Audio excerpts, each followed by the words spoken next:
The following is a production of DallasCowboys.com and the Dallas Cowboys Football Club. How about them Cowboys? Yeah! Go Cowboys! This is Talkin Cowboys.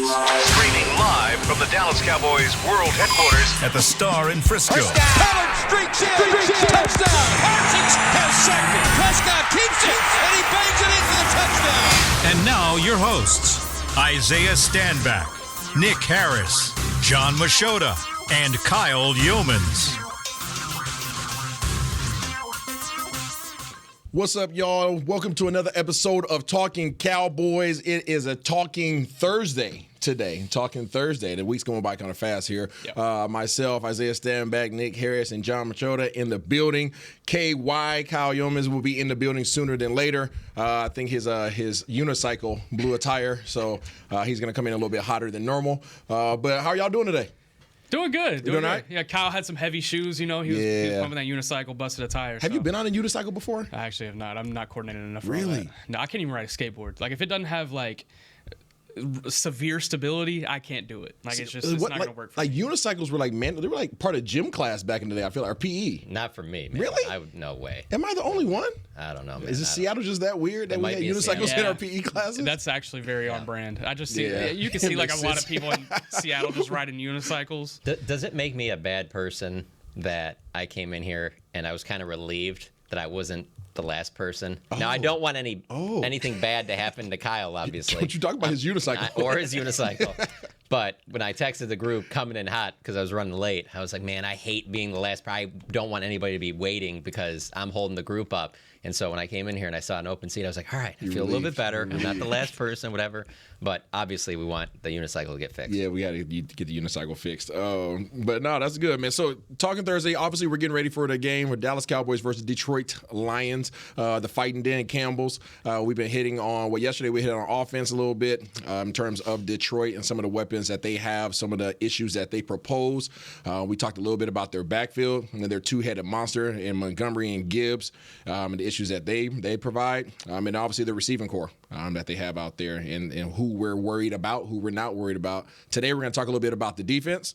Okay, we're going to preview that, Dallas Cowboys offense versus that defense. But before we get into that, we need to know what's going on around the building. Mr. Nick Harris, and any news and notes popping off? Yeah, yesterday was a busy day. We could start with, it was around, right when we got off the show yesterday, the Cowboys made the decision to waive linebacker Rashaan Evans, who they signed earlier in the season whenever Leighton Vander Esch went down with his season-ending neck injury. And they activated offensive tackle Matt Waletzko from the injured reserve. And it was met with a lot of... how do I say this? Hate on Twitter. Twitter fans were not enjoying it. As the day progressed and the news came out, it kind of made a little bit more sense as far as context goes as why the Cowboys maybe released him. Mike McCarthy said in his press conference yesterday that, later in the week there will be more answers to questions and stuff like that. So that leads me to believe that they're open to bringing him back to the practice squad. Now, he wouldn't be able to play if he came back to the practice squad because he started his season on the practice squad and used all three of his elevations. So if he was to go back to the practice squad, he wouldn't be able to play until the playoffs at the earliest. But for Matt Waletzko, it's an opportunity to get back on the field, and I'll kind of preview what the injury report is looking like. Tyron Smith did not practice yesterday with a back injury, and then Chuma Edoga popped up with a toe injury. So if both of those guys can't go, then Matt Waletzko maybe is the next man up, or Austin Richards is going to be one of those two guys. So it's a big opportunity for Waletzko to not only get on the roster but potentially even play this week. And can you remind the people exactly why Waletzko hasn't really been active as of late? Yeah, so his rookie year, he dealt with shoulder subluxation. Is that how you say it? Yes, I can't sir. say that word. I know it too well. But he had it in one shoulder. I forget which one it was last year.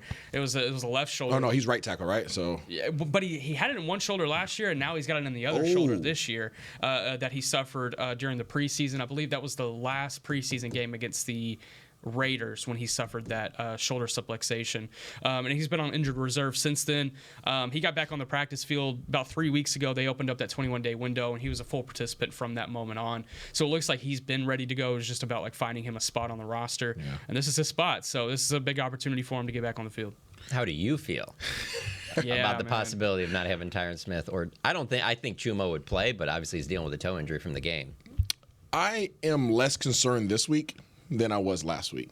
I think the defensive line of Miami Dolphins is a lot more active than that of Detroit Lions. Obviously, we'll get into that a little bit more here in a bit, but Detroit Lions' defensive line doesn't scare me. They don't scare me. They're solid. They're disciplined, but they don't individually don't fear me. I don't fear them in that regard as I did with Miami. They don't fear me. They don't fear. Yeah, exactly. They don't fear me. So yeah, I'm less concerned about Tyron's availability this week, but obviously you just want him back 100% healthy. So whatever that requires, if he got those shots in his back and now he feels good and he can come back and play this week, then I'll be more than elated. If he can't, then just let you know that he's not 100, hopefully, and he gets back next week getting ready for the playoffs, as a warm-up for the playoffs. So just want him healthy, man, and want this entire offensive line healthy because to the conversation that we had yesterday, we can't afford any of these guys to be gone.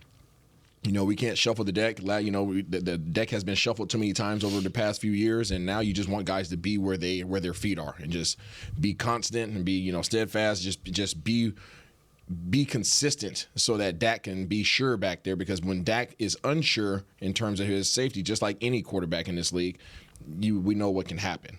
You saw it happen with Brock Purdy the other day.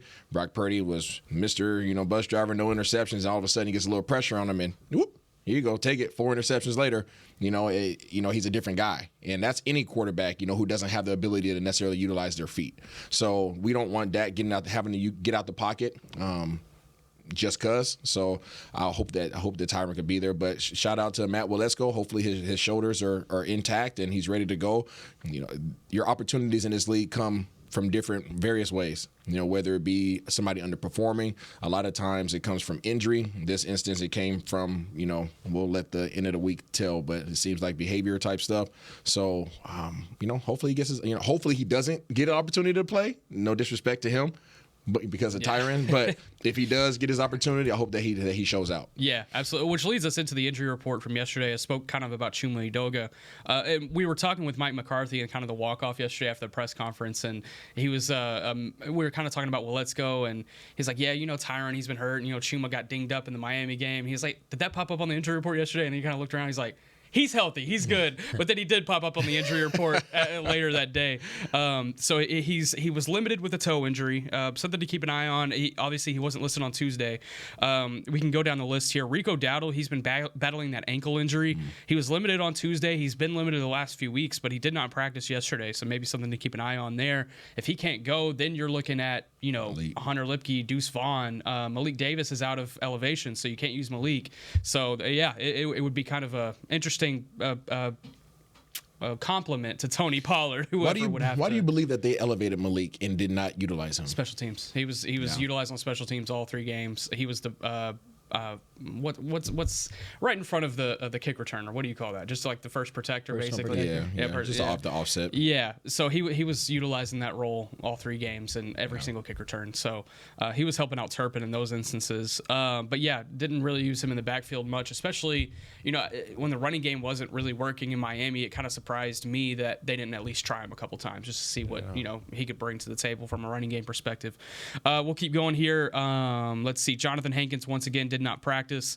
Malik Hooker was back to a full participant yesterday. That's a good sign. Hunter Lipke as well with his thigh injury was back to a full participant.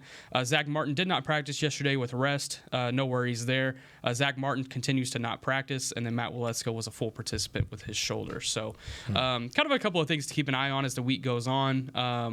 It's going to be an interesting week, especially if Rico Dowdle can't go or Tyron Smith / Chuma Edoga, then you're starting to work with a lot of things before Saturday. I know Thursday usually gives us a lot more information in terms of guys' probability for availability on the game day. Sundays typically, this week is going to be Saturday night, obviously, or at AT&T. But what's you guys' confidence level right now in the availability of Jonathan Hankins? So I would say Tyron Smith is ahead of Jonathan Hankins. And we'll know later today when the injury report comes out, because today will be like a Friday. Yep. And last week, Tyron was doubtful, and I'm pretty sure, I'm like 99.9% sure that there has not been a person listed as doubtful that's played this season for the Dallas Cowboys. So if you see Tyron Smith is doubtful or Jonathan Hankins is doubtful, you know that they're most likely not playing. I think Tyron's going to be questionable. I don't know about Hankins, though. I feel a lot more confident, because if they list you a questionable, I think it's like 50-50 that you're going to play or whatever. I think that's closer to 60 or 70% that Tyron plays. I think for Jonathan Hankins, it's 40. Yeah, I was putting it about 30-40. I bet Hankins is doubtful. Smith is questionable. And there's only been one player in the entire league this year that's played when listed as doubtful, and it was Max Crosby a few weeks ago. So, no kidding. Okay. Yeah, so it's he's the only one. He's different. Yeah. But yeah, if they were playing the Chiefs, like he's not going to miss that game. So, but yeah, that's kind of my prediction. We'll have game designations come out of today, since today is technically a Friday in the building, and then tomorrow would be a Saturday. So, yeah, definitely some things to keep an eye on as far as injuries go. I don't like it. I don't like it one bit, man. What's it looking like over there in Detroit? Are they looking relatively healthy right now? Yeah. One moment. Give me. Sorry, I threw that curveball. I mean, all things considered, for this Hold time on. of year, they are. Yeah. I mean, there's like a couple guys that are on their injury list, but in terms of this part of the season where you look at so many teams that have lost like key guys, because early in the year they lost Chauncey Gardner-Johnson, and he has been working back into practice. I don't know if he'll come back for this game, but they're ramping him up so that he could potentially be back for the start of the playoffs. But their safeties have actually played pretty well, so it'll be interesting to see how he works back into that mix. But it seems like it would be iffy for him to return for this game, but he's obviously a really good player. I thought he was a huge part of the Eagles last year. Just kind of helped in putting them over the top. Also, by the way, when the Athletic pulled anonymous players throughout the league, he was by far and away the winner for biggest trash talker in the NFL. So just wanted to throw that in there. Does not surprise me. He outdid Ramsey? Yeah. Hey, Ramsey wasn't really chirpy this last week. He was not. I don't know. I don't know what was going on there. Was he bored or I don't know. He didn't follow, so maybe that was a part of it. Maybe. For Detroit, their starting left tackle, Taylor Decker, did not practice yesterday with a groin injury. He was limited on Tuesday and then was downgraded to a did not practice. So that is one thing to keep an eye on as the week goes on. As far as everybody else, we mentioned it yesterday. Backup tight end Brock Wright, who's kind of worked in whenever Laporta's off the field. He did not practice yesterday. But as far as everybody else, like Penei Sewell's on there, Frank Ragnow was on there, but they're full participants. And then C.J. Gardner-Johnson remains limited, but he still needs to be activated from the IR to play on Saturday. All right, that's it. So there goes the Dallas Cowboys injury report and a little update there, and the Detroit Lions. When we come back, we're going to take a little bit deeper dive into what this defense is looking like of the Detroit Lions and how they can try to slow down the offense of the Dallas Cowboys right here on Talkin Cowboys. Todd thought it would be secure to jog in the cheetah savanna. Todd believed the big cat repellent he bought online was reliable. And now, Todd is trying to be faster than this cheetah that can run 80 miles per hour. But the good news is, Todd has AT&T 5G that is fast, reliable, and secure. And he learned the best thing to do is stop running and toss her the backpack with the beef stew. AT&T 5G. Fast, reliable, secure. It's not complicated. 5G requires compatible plan and device. 5G may not be available in your area. See att.com/5G for you for details. Black Rifle Coffee Company serves premium coffee to people who love America.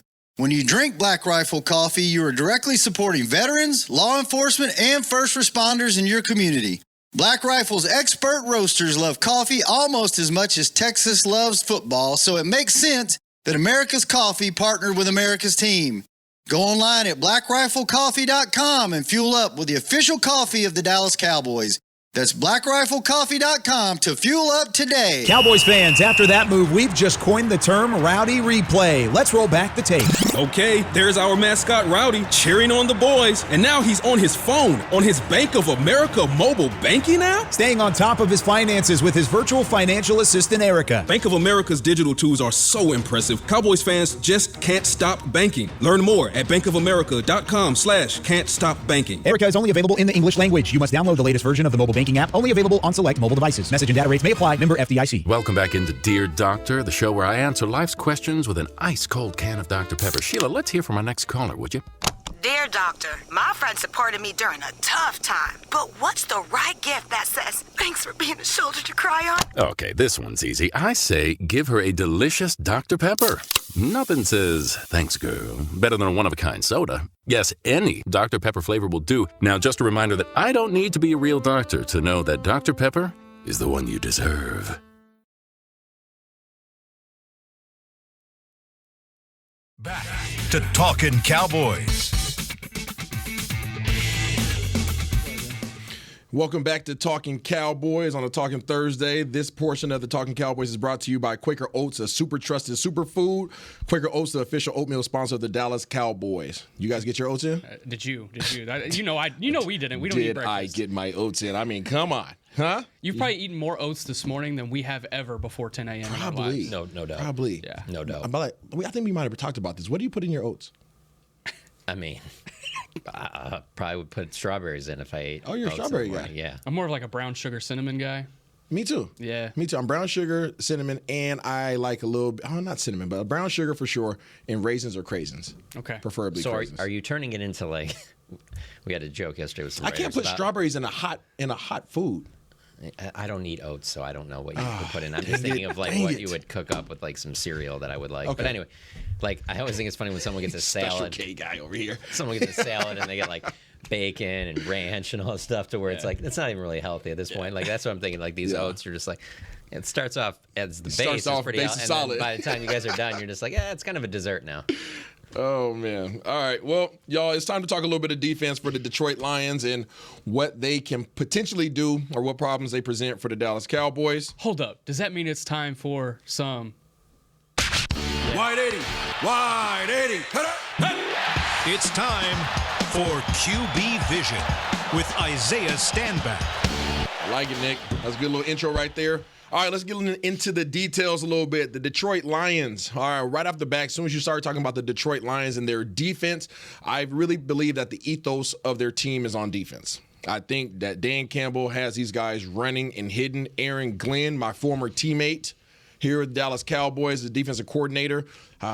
He was a cornerback here in Dallas, and now he's a D coordinator down at Detroit. There is an identity with this team, and I believe that the physicality is a requirement in order to be on the field for the defense of the Detroit Lions. When you think about what they're doing scheme-wise, it's not a lot of craziness, but you have to have your antennas up. These guys want to come out and be very base. They want to come out with their base defense, and they want to play downhill.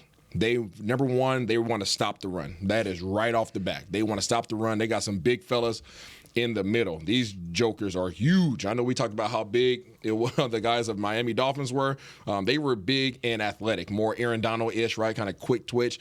These guys for the Detroit Lions are just big nasties up front, as Nate Newton would call them. Fourth best rush defense in the NFL. Yeah, they're kind of stout.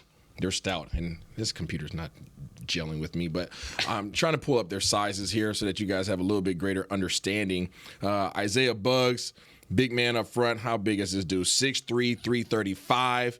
Okay, playing right next to him is another big joker in Benito Jones, and he is 6'1", 335. So when you start talking about the ability to move guys off the ball and move them backwards, the probability level is relatively low unless you're trying to find a way to get double teams and get combo blocks to be able to push up to the next level. So as we talk about trying to get Tony Pollard getting him going more frequently, this may not be the best game for that, at least inside the tackles. However, I do believe that they're kind of soft on the edges, and that's kind of surprising to me because of how much we've talked about Aiden Hutchinson and how important he is to this team. He hasn't been as active as he has been in recent years. At least on film, he's not popping off the film to me. I think he's still giving great effort, but it seems like his technique is nowhere near what it used to be. And I'm not sure why, but he's less effective to me on film than he has been in recent years. You know, we're talking about Aiden Hutchinson. Yes, we are. That's popped out to me as well. And you think of the problems that has happened with Mozzie Smith in his rookie year and where both of them went to college. I don't know. It's just something to think about. Like, it's technique maybe something that's being lacked at Michigan. So you're picking Bama? I'm picking Bama. Oh, Jalen Milroe. Bama versus Washington, baby. Let's go. If you want to let it go, let Milroe throw. Oh, gosh. So, okay. Interesting. So I'm glad that I'm not the only one that's seen that. Aiden Hutchinson, as much as you hear his name, you're going to continue to hear his name in terms of effort. The next man that you're going to hear in regards to effort is a gentleman that's right behind him, and Alex Anzalone. Okay, Alex Anzalone, he is going to be number 34. And then outside of that is going to be Jack Campbell. Those guys, to me, are the energy buses defensively for them, at least in that front seven. It's going to be very difficult to get the ball moving on the ground. That's what I foresee, at least. Do you like Jack Campbell? I think coming out, I really enjoyed what he did in a Big Ten defense and was able to be that run stopper and that consistent run guy. And I think he has a lot of that, but I think there's just some things he lacks from a physicality standpoint. Like, I don't know if he can be as physical as he needs to be whenever offensive linemen are pushing into the second level. That could just be a rookie thing. Like, you need a couple of years to adjust to that, but what have you seen from that? Yeah, I agree. I don't see the physicality from him, but I do see decisiveness in terms of him coming downhill. Like, he wants to come downhill. He wants to stop the run, and I think he has the free range to do so because of those big guys in the middle. When you got 700 pounds, close to 700 pounds in front of you, it's relatively easy to be able to roam free and pick whatever hole that you want to, and then make sure that you're gap disciplined. And that's what these guys are defensively in terms of their running defense. They're very gap disciplined. They're not hopping around. They're not doing a bunch of stunts. Their big guys are literally two-gapping, meaning that they're just literally just grabbing onto a lineman, pushing them away from them, and then kind of peeking over the shoulders, kind of playing hide-and-go-seek while they're trying to progress him backwards, progress the offensive lineman backwards. And then they're letting these linebackers just come and shoot the gaps. The problem that I foresee, that they do a really good job of, is whenever they do want to get after the quarterback, they widen the entire line out. Very similar to what Dan Quinn does with our defensive line whenever he wants to elicit pressure. He widens the guys out to his D tackles out to 5 techniques. His defensive ends go to freaking 10, 11 techniques, whatever you want to call it. Okay, they're really wide, and he ISOs that center. Right, but the thing is, instead of being a Micah Parsons where he's isolating right up the middle, these guys are bringing pressure off the edges. And how that causes issues is it really opens up the gaps between the tackles and the offensive guards. What happened? I'm thinking of left tackle. Yeah. I'm thinking about left tackle. That's so the fact you bring that up, that's what I'm seeing on film. Whenever they want to elicit pressure, they're really widening those defensive linemen, stretching out your responsibilities as an offensive line, and they're just natural seams. There's natural seams. Now, they're typically doing that on passing down, so you don't even have a threat of run, because typically if you see 5 techniques out there with the defensive tackles and 11 techniques with DNs, you're like, okay, just run it up the middle. Whereas typically on passing downs, they're doing this, and they bring their pressure from the edges. And this is where Aaron Glenn has these guys locked in. Not only are they gap disciplined up front, when they want to bring pressure, and I think they have the 7th best pressure rate in the league right now, I believe, if I'm correct. Yeah, 7th best. Dallas is number 1. Okay, they are bringing it from wherever, but it's usually one guy. Typically is one guy. Every so often they'll bring 2, right? But they usually bring in one guy, and he'll come from anywhere. It could be a cornerback from the field. It could be an outside linebacker. It could be a safety from 17 yards deep. It's crazy how these guys bring pressure, and they don't tip it off. That's the thing. They don't tip it off. Trust me, I was looking for a key. I was looking for some kind of cue. There was nothing. Yep. The only thing that I was able to find that may raise Dak's antennas up a little bit is when teams motion. If you motion in the direction of their obviously if you motion across the formation, when they adjust over, it's almost like a green light for them to go. And it's really weird. I was looking for it to be consistent. Obviously, it's not nothing that you see is going to be 100%, right? They're just not going to do that. But it was a high percentage from the film that I watched that whenever you motion across the formation, when they adjust over, it almost gives that near side guy the green light to just go. Regardless of what his responsibilities were before, you motion across and he's like, all right, I get the green light to go blitz. And it's almost every single time that I've seen it. So with that, I would say be very wary in terms of what you're doing motion-wise. And if you're doing so, like, use it as bait because you know what type of action that you're going to get from them, what type of reaction. But something to keep your antennas up on as you guys are watching film, as you guys get ready to watch the game. Whenever we motion across that formation, keep your eyes on that second level because somebody most likely is coming, and there's nothing that they're doing that gives you an indication of who's coming. But you just typically know the area in which it's coming from. Is there anything that you guys saw on film in terms of pressure-wise? Pressure-wise, I think if it can be limited and you can find a stride in being able to limit the pressure that's coming in, there's opportunities in that secondary. Oh, yes. It's a really young secondary. I know you'll dive into it. I think that's where Detroit has had the most struggle in the last few weeks as far as, they've kind of gone through some lumps in the past going into Thanksgiving, obviously that Thanksgiving game against Green Bay, and then kind of since then they've been up and down depending on what game you watch. But I think there's opportunities to find some things in that secondary over the top. There is, and being that these guys are so adamant about stopping the run, being that their linebackers are very aggressive, their D-line wants to just come downhill forward, they're not doing stunts, they just want to play vertical. They are overly aggressive towards the run. And because they're overly aggressive towards the run, there's a lot of plays that you can get going against them in the play-action game. You can get behind their second level because their linebackers can't cover. Their linebackers, their hips are locked up like Akon. They don't open. Okay, but there's exactly. So there's plenty of opportunities there. However, their safeties do an amazing job of disguising coverage. Amazing job. This is probably the best I've seen out of disguises of safeties and what their responsibilities are since I played back with Pittsburgh and Troy Polamalu had the freedom to do whatever the heck he wanted to. This is probably the best. And I know that's a big comparison. I'm not saying that these guys are Polamalu, but I'm saying what they're doing with their coverages and their disguises and how they're rolling to coverages very late, right? I mean, it's 1 second after the snap, these guys are then rolling. Sometimes these guys have their safety all the way down in the box, and these guys are running back like Troy used to back in the day, or in Ed Reed, right? You think about those guys that had the freedom to be at the line of scrimmage, and then they're jetting out, sprinting 20, 25 yards back. That's what these guys do. So in terms of Dak identifying what he believes it to be pre-snap and what he sees it to be post-snap, I think that may present a problem. He's going to have to do a really good job of looking at finding those guys, finding out what he believes that they're supposed to be doing, and then getting that confirmation. Because you can really get tricked in terms of where these guys end up after the ball is snapped. And that's a little bit worrisome to me, just because of how I know where our guys are typically open. Our guys are typically open in the middle of the field. That's usually where we like to eat up the middle of the field. And these safeties are all over the place. And don't mess up, because their safeties are ball hawks. Both of their safeties are ball hawks. And the guy who sticks out on film to me, out of more than anybody else on their team, sorry, this doggone thing just blew out on me. Okay, here we go. Number 6. Yeah, go for that. Okay, It's Melifonwu. There you go. You say the name. What's the name? It's Ifeatu Melifonwu. There you go. What he said. Ife. Okay, there you go. He's a beast.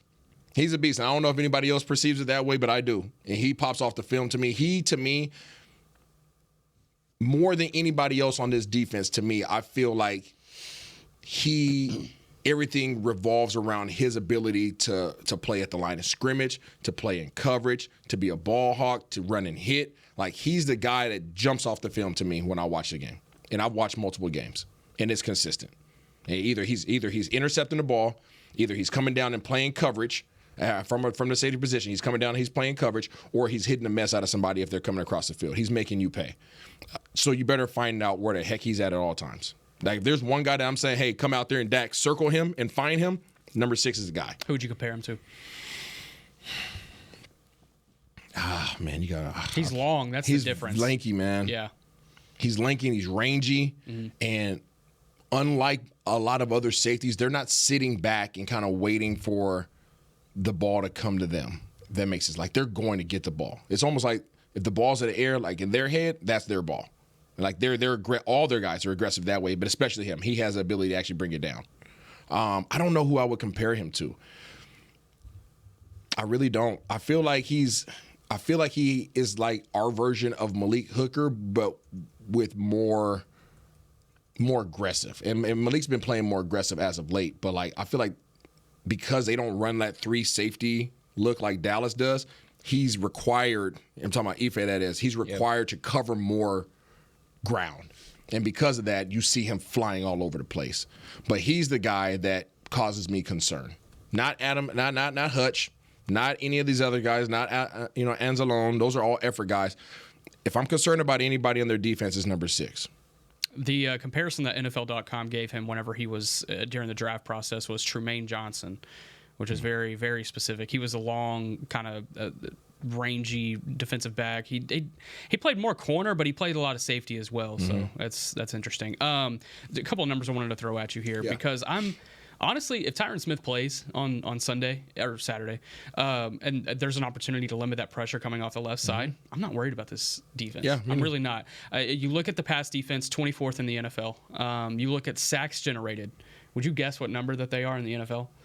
Probably based on their pressure rate, 7th in pressure rate. Yeah, they're not getting sacks. 24th. Yeah, and as far as getting to the quarterback, so they beat up Denver. They beat the crap out of Denver. Yeah, as long as they can keep Dak clean, and we've seen what Dak can do whenever he is clean in the pocket this year.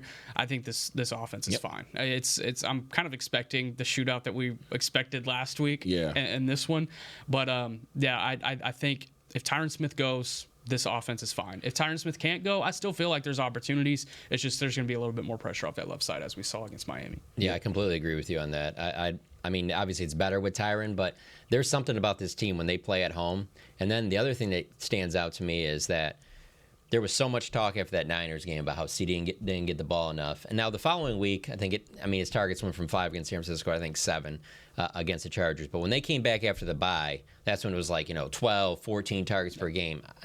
Man, I got a feeling that they're coming out passing from the beginning. Yeah, I just see this being a big game for CeeDee Lamb. I thought it was interesting yesterday how Dak was talking about how CeeDee needs 3 receptions to pass Michael Irvin. Obviously, Michael Irvin will be in the building, at least we think, with Jimmy Johnson going to the Ring of Honor. Just everything about this, knowing how the Lions play defensively, I'm like, why are you just going to run into a brick wall? I mean, this is a team, I think it's 3.6, 3.7 yards per carry. I mean, this is one of the best run defenses in the league.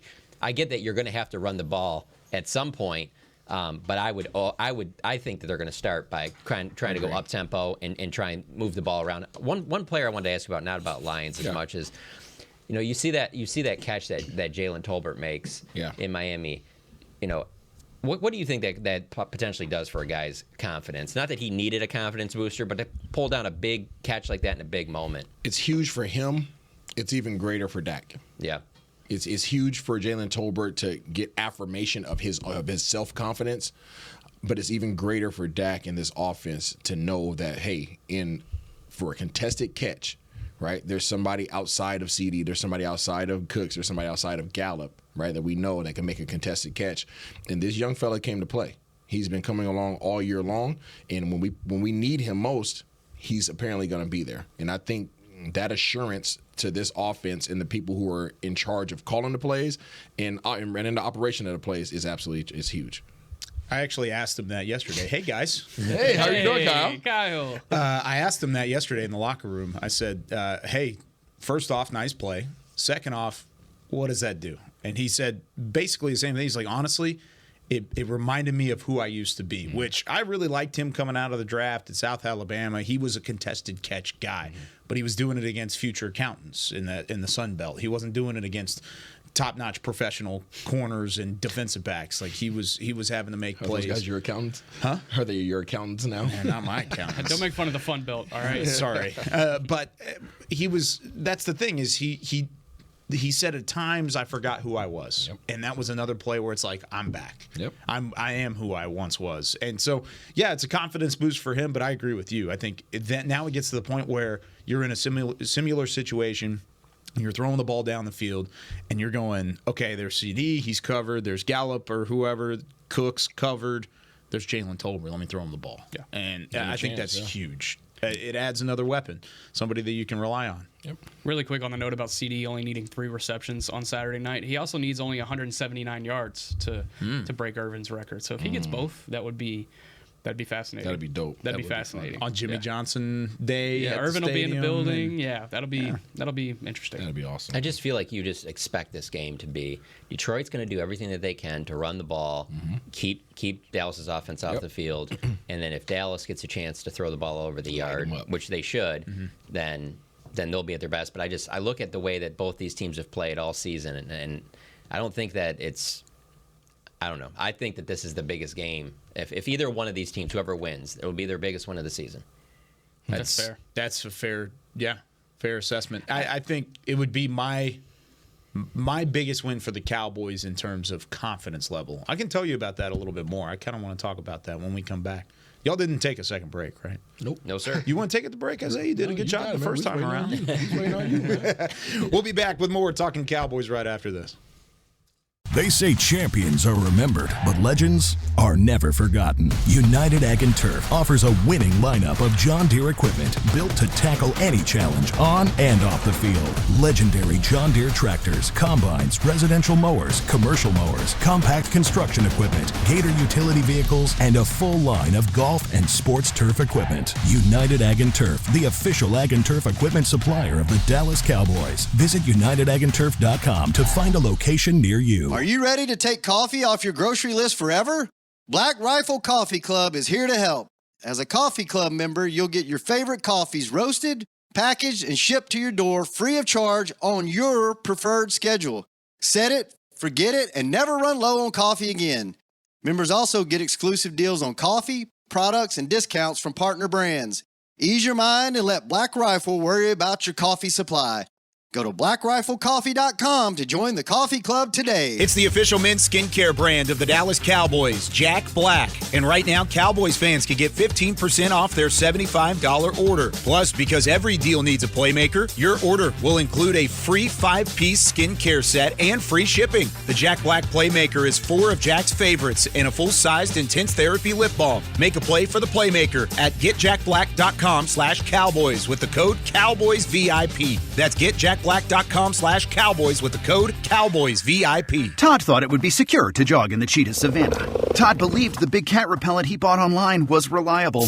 And now, Todd is trying to be faster than this cheetah that can run 80 miles per hour. But the good news is, Todd has AT&T 5G that is fast, reliable, and secure. And he learned the best thing to do is stop running and toss her the backpack with the beef stew. AT&T 5G. Fast, reliable, secure. It's not complicated. 5G requires compatible plan and device. 5G may not be available in your area. See att.com/5G for you for details. Back to Talkin Cowboys. This segment of the show is brought to you by Invisalign, the official smile of the Dallas Cowboys. Isaiah Stanback's smiling over there. Oh, I listened to you guys on the way in. It was great. Oh, God. While you were changing your tire? Yeah, while I was changing the tire. I still got like I noticed stuff on my your You have stuff all over your hands from? Yeah. I've got grime all over them. Yeah, it's rough. It's a rough day out there. It's okay. Nothing too exciting. Just had a flat tire on the way in. All right. I want to tell you why this game specifically, and I want to see what you guys think about this as well. If Dallas falls in this game, it almost feels like their one shield of armor, their one plate of armor has been penetrated, and that's home field advantage, right? That's what it feels like, is when you get to that point in time where you can go into the playoffs and have that one thing you can rely on, and that's your home field. And that gets just upended by the Detroit Lions. I can't stand you, Isaiah. Isaiah's so giggly today. It's just as soon as I walk in the building, you okay? Did you choke up on your tea? Yeah, my tea. Yeah. Yeah, I got stuck. The thing is, though, it's not looking like they're going to play at home in the playoffs. I mean, unless a couple of things happen on wild card. You obviously don't have any confidence on the road, though. Not right now. Yeah, man. In 3 games in a row, losing to Buffalo, Miami, and Detroit, it would be 3 quality opponents. Beating Washington the following week does nothing for you in terms of your confidence. Absolutely nothing. It could be 50. But it could build your confidence to say, okay, we're still the same team. If you get a win against Detroit, you can build that confidence to say this is the same team. We just had a couple down weeks against Miami and Buffalo, and they just happened to be on the road. Yeah. So from where my confidence level has wavered, it hasn't wavered a whole lot this year. I think this team is right where you expected them to be. I picked them to go 11-6, 12-5, like right around there. And they're there. This is where that team was expected to be. Whether they win the division or not, that's mostly outside of their own control. But with this win, I think my confidence would go further up than it has. And I think my confidence would take a hit if they do end up losing more than any other loss this year. Yeah, I can understand that. I think I think for me, I think the biggest confidence booster for this team was that win against Philadelphia, just because the commanding fashion that it happened. I don't think. Could you say that's the only confidence boost for this team this year? So far this year, in terms of a singular win, I know they've blown some teams out. I mean, like that win against the Rams coming out of the bye week, and you look back on that too, especially how the Rams have been playing recently. Yeah, they didn't have Kyron Williams. Yes, Cooper Kupp was still getting back on the field and used to things. But like you look back on that, a 23-point win coming out of the bye week at a time when they had a lot of self-reflection in that time. That was a big win. This win would be bigger. A Detroit win would definitely be bigger. But as far as Philadelphia goes, I mean, a 20-point win against, the team that made the Super Bowl last year, the team that won the NFC, I think that proves what this team can be on their best day. I'm sure it would give them confidence if they had to go back up to Philly in January. What do you think? My answer is not going to be received well. I feel like this team gained more confidence last week. Okay. Honestly, I think that the question marks revolving around this team are, can you hang with a team that can score points on your defense and run the ball? And I mean, yeah, right. But being able to stop the run, it was huge for this team. And facing the Miami Dolphins, which were obviously, fourth in the league in rushing, and number one in passing, and keeping them to 22 points, like that to me is a huge confidence booster. Knowing that minor errors were the reason why, correctable errors were the reason why you lost the ball game. You talk about Tony Pollard not scoring. That's something he could change. Like, he just has to trust his speed. You talk about the following play, Hunter Lipke, just not securing the ball. Like, that changes the game. And I feel like if you convert on those things, you win the ball game. And Miami, to me, is one of the most threatening teams in the league. To me, they're one of the most threatening teams in the league because you just feel as if you can't stop them from scoring. Mm-hmm. And to me, I believe that they gained a ton of confidence last week off of that, knowing that, hey, they had all their guns. They had all their guns, right? They had Raheem Mostert. They had, Achane. They had, Tyreek Hill. They had Waddle. They had everybody. And you still held them. And you handled them relatively well and kept them in check. It just, your offense had some issues, right? They just fumbled the rock. They had a couple other things they didn't convert on. To me, I gained more confidence with this part of the year than anything else that's really happened this year. That's not to say that Philadelphia wasn't important in any of those other things that everybody's probably going to have a rebuttal on. But to me, last week, knowing how close you were and knowing that easy corrections changes the outcome of that game, that gives me more confidence than anything. I agree with you. And I think it's funny because of the fact of how many teams would you sit there and say that, I want to take it another step. I want to say I'm gonna go to the third game that I think is most important. I would agree with you on that. And it's 2 losses now, because I would say the loss at Philadelphia, the way they played there, come back, win 5 games in a row off of that. I think as you're leaving the press box when they lost in Philly, you're like, yeah, they're probably gonna be pretty down there. But when you're in the locker room, like I said at the time, and I say again now, that's the most up I've seen a locker room after a loss in any time I've covered the Cowboys. They roll off and win 5 in a row. So that's one of the top 3 most important games they've had this year. I think the Miami one's there too, but I would say number 1 for me would be the win against Philly. But if they beat the Lions on Saturday night, just where this Lions team's at, how well that they've played, being a division champ, I think that would take over the top spot for me. You know what's kind of fascinating? They've been through a stretch like this already this season. You look back to the loss in San Francisco, pretty demoralizing. You look back to the loss in Buffalo, similar things. Then the very next week, in both of those instances, you need a late offensive score to take the lead. You need one defensive stop to win the game. They get that in LA. They don't get that in Miami. But they're able to score and make that game what it was. And then CD's talking about coming out of both of those games, just feed me, basically. And they come out of the bye week, and what does he do? He rattles off, what is that, 3 straight 150-yard, 10 reception plus games. So maybe they fall back on what they know works, and that's feeding CD. And especially in a moment like this, in a game like this, I think this is CD's game. Just because you guys brought it up, especially Isaiah mentioned it a second ago, it probably isn't received well to say that, hey, you're building confidence from losses. I'm going to play devil's advocate here. I actually do, just disclaimer, I do agree with what you guys are saying. But just as a devil's advocate, is that a losing mindset to say, hey, 2 of our 3 most confident building games this year have been in losses? No. Or is that just a mindset to say, hey, we're not okay with losing, but we're okay with learning lessons along the way? Everything's perspective, right? Everything's perspective. Understanding, like, there's no question this team doesn't have any quit. There's no question about that, okay? they got their butts kicked a few times this year, but they don't have any quit in them. So knowing that, for me, you learn more from the losses. You learn more from adversity that you faced in your life. I mean, I think majority of people do.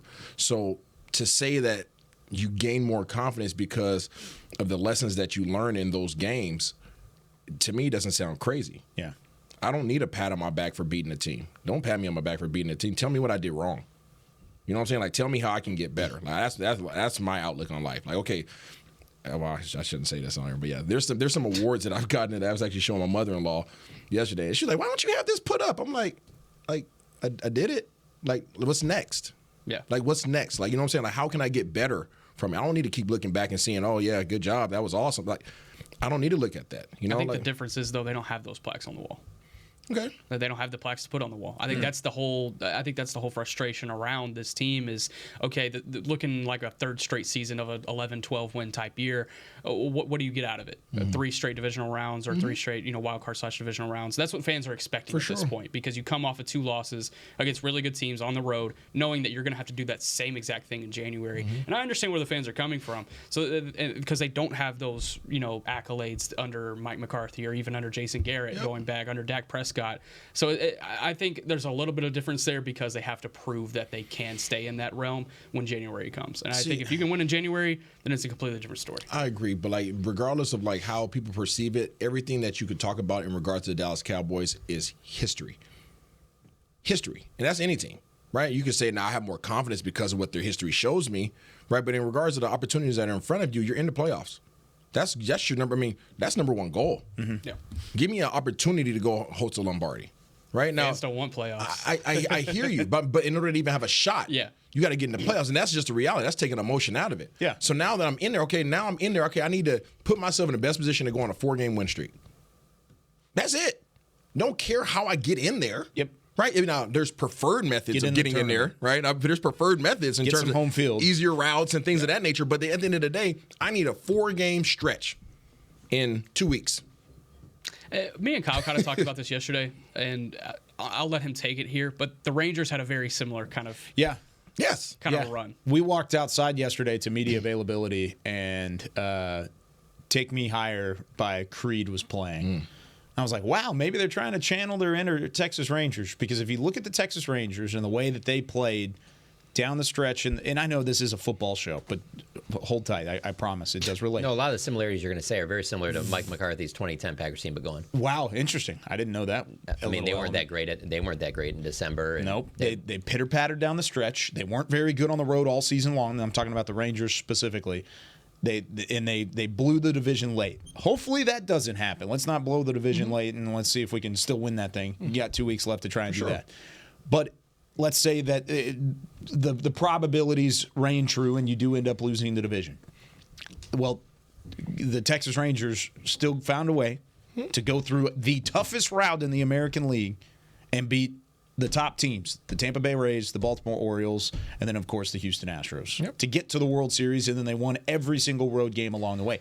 It can happen. Absolutely. It has happened in pro sports this year. It's happened in your city this year. So, yeah, like you said, get in the dang tournament and see if you can figure it out from there. Get on a run. I just don't worry as much about communication in baseball on the road as I do. It's a little bit different. It is kind of wild, though. The home thing I wanted to talk about real quick is just that Tom Brady's the last quarterback to beat the Cowboys at AT&T Stadium. That just sounds weird. Whoa. That is weird. How weird is that going to sound if they win against Detroit and they don't play at home again until later next year? The other one I was thinking of is that Tyler Smith. That's the only home loss that he's been part of. So he just is used to just walking in the locker room like, we just win whenever we're here. Win. Like he's been part of the first time that he's had back-to-back losses.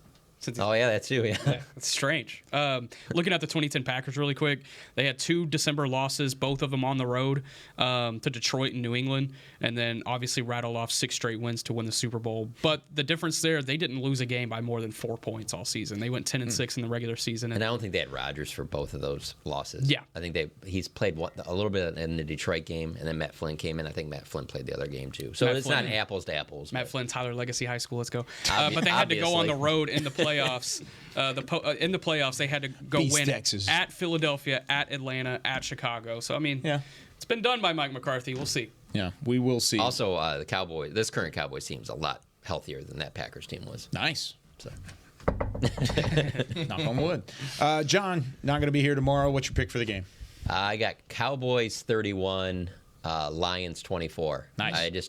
From when the schedule came out to season started till right after both games ended last week, I've never wavered on this. I just, knowing both of these teams and the way that they play, I will be very surprised if the Cowboys don't win this game. There you go. You're from Detroit. You got a lot of Detroit people hitting you up this week. I got 5 or 6 coming down, but that's also because, go to the game, but then also New Year's Eve hang out and stuff like that. Are they going to come hang out with Cowboys pregame live? Oh, yeah. Cowboys pregame live beforehand? I'm going to try it. I'll see. I think they're going to be at Texas Live, but we'll try and get them to come over. That'll be fun. All right, we got to get off the air. John, we'll see you on Tuesday after a Happy New Year. See you next year. Yes, sir. Yeah, there you go. Sir. For Isaiah Standback, Chris Beam in the back, John Machota, Nick Harris, I'm Kyle Yeomans. We'll see you tomorrow with a Say It With Your Chest Friday and more Talking Cowboys. This has been a production of DallasCowboys.com and the Dallas Cowboys Football Club. How about this, Cowboys? Yeah!